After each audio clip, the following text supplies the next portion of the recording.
سورہ مجادلہ میں بات ختم ہوتی ہے، چاہے وہ باپ ہو،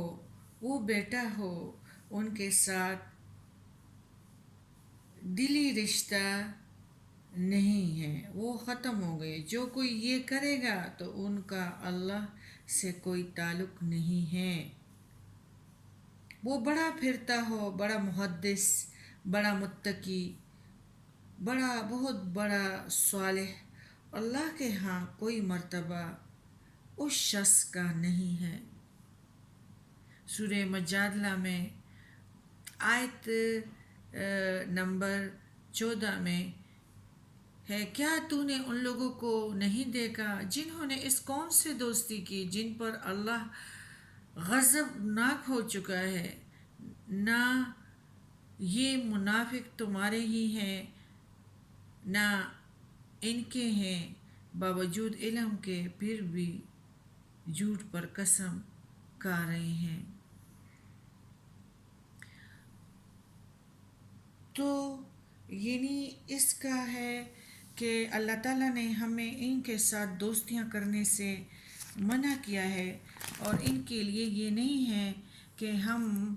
یعنی ان کے ساتھ اپنا تجارت والا سسٹم نہ رکھے، تجارتی لین دین کا بھی ہے، اور جو معاہدہ ہو چکا ہو تو وہ بھی صحیح ہے،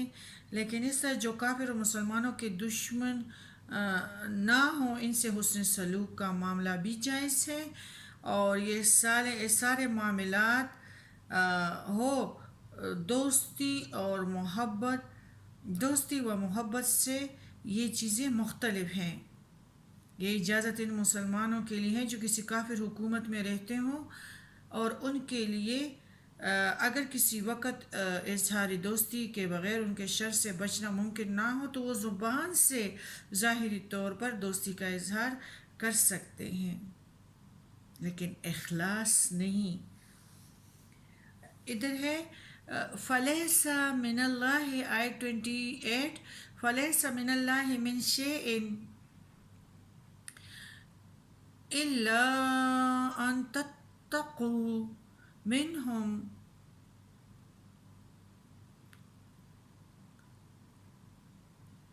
تُقَاتَ وَيُحَذِّرُكُمُ اللَّهُ نَفْسَهُ وَإِلَى اللَّهِ الْمَصِيرُ۔ حمایت میں نہیں مگر یہ کہ ان کے شر کی طرح سے بچاؤ۔ اب ہمارا جو ہے یعنی یہ ایسا تھا کہ ایسا ہے کہ ایک شخص جان بچانے کے لیے کلمہ کفر کہے، یہ سفر اسلام میں شروع میں ہوا تھا۔ مکہ میں خاندان کے 3 افراد پر، یہ ایک مشتمل خاندان تھا 3 افراد پر، حضرت یاسر اور ان کی اہلیہ سمیہ اور ان کا بیٹا عمار، ان تینوں کو شدید ترین ٹارچر دے رہا تھا ابو جہل۔ آخر تھک گیا اور ٹارچر دے دے کر خود تھک گیا، اور آخر میں اس نے کہا کہ چلو یہ کہو کہ میرا یہ جو بدھ ہے اس کا بھی کچھ کام ہے اس کائنات میں، ایک دفعہ کہہ دو تو میں تم لوگوں کو چھوڑ دوں گا۔ حضرت سمیہ نے انکار کر دیا اور تھوک دیا، تو ان کی شرمگاہ میں تیر مارا اور شہید کر دیا گیا۔ پھر حضرت یاسر کے پاس آئے، اس نے بھی انکار کر دیا، اور اس کے لیے 4 اونٹوں کے ساتھ دائیں بائیں اور ہاتھ پاؤں رسے کے ساتھ باندھ کر اس کے جسم کے پرچے اڑا دیے گئے۔ لیکن جو اب جوان بچہ ہے عمار، اس کے طرف آ گئے اور اس نے کلمہ کفر کہہ کے اس نے اپنی جان بچا لی، لیکن پھر وہ یہ کہہ کر اس پر یہ شدید کیفیت جاری ہوئی اور کہہ اٹھا کہ یہ میں نے کون سا غلط کام کیا، غلط کام کر کے بیٹھا ہوں، پچھتاوا طاری ہوا، اور انہوں نے اپنے آپ کو ایک ستون سے باندھ کر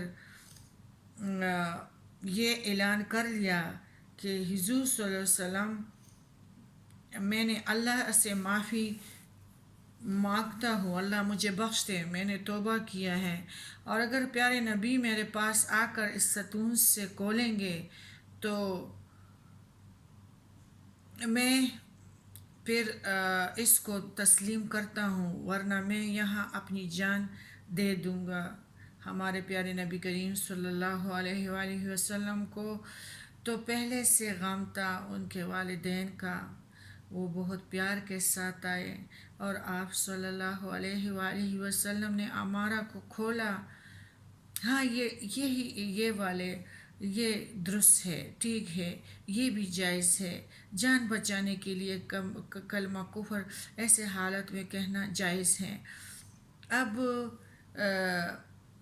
نبی کریم صلی اللہ علیہ وسلم پر وحی کی شروعات تھے، آمد کے دن تھے، یعنی بشرطیہ جس شخص کا دل ایمان پر قائم ہے اور وہ جان بچانے کے لیے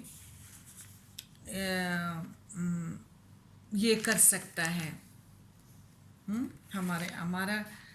پہ ہی کی وجہ سے یہی وہی آ گئی کہ وہ جان بچا سکتے ہیں۔ اسی طرح اگر آپ کو کفر کا غلبہ دیکھیں تو ان کے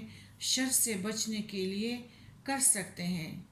ظاہری، بس یہ نہیں کہ یہ آپ بس جھوٹ بولنا شروع کر دیں۔ اسی آیات سے یہ بات جو ہے نا ہمارے شیعہ برادران نے یہ جھوٹ احس کیا ہے کہ حضرت علی رضی اللہ تعالیٰ عنہ کو بھی حضرت ابوبکر صدیق رضی اللہ تعالیٰ عنہ اور حضرت عمر سے شروع سے ہی وہ ان دونوں سے نفرت کرتے تھے معاذ اللہ، لیکن اس نفرت کو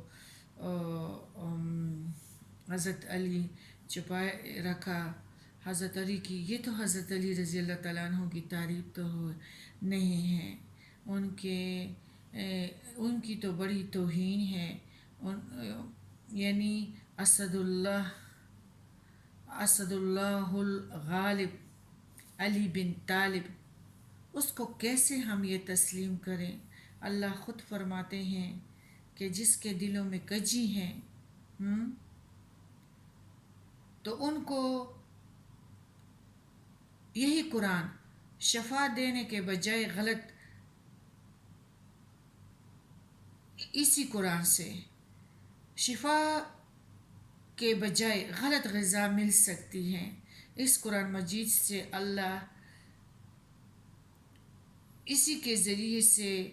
بہت سو کو گمراہ کرتا ہے اور اسی کے ذریعے سے بہت سو کو وہ ہدایت دیتا ہے۔ یعنی اس قرآن پاک میں ایسی چیز رکھی گئی ہے کہ نگیٹو ادھر چلی جائے، پازیٹیو ادھر چلے جائیں، اس لیے یہ آیات جو ہے اس کا بہت غلط شیعہ لوگوں نے استعمال کیا ہے، جو کیا گیا ہے کسی ظاہر اور عارضی کیفیت کے اندر کسی سے اپنے آپ کو محفوظ رکھنا اس کی جواز ہے، جس کا کلمہ کفر کہہ کر جان بچانی ضروری ہے، جس طرح میں نے عمار کا واقعہ سنا دیا رضی اللہ تعالیٰ عنہ کا، تو وہ جائز ہے۔ اور باقی یہ جو شیعہ لوگوں نے حضرت علی کرم اللہ وجہ کے بارے میں جو پیش کیا ہے یہ بالکل سراسر کفر کا ہے، اور ان کے توبہ ایسی ہستی کے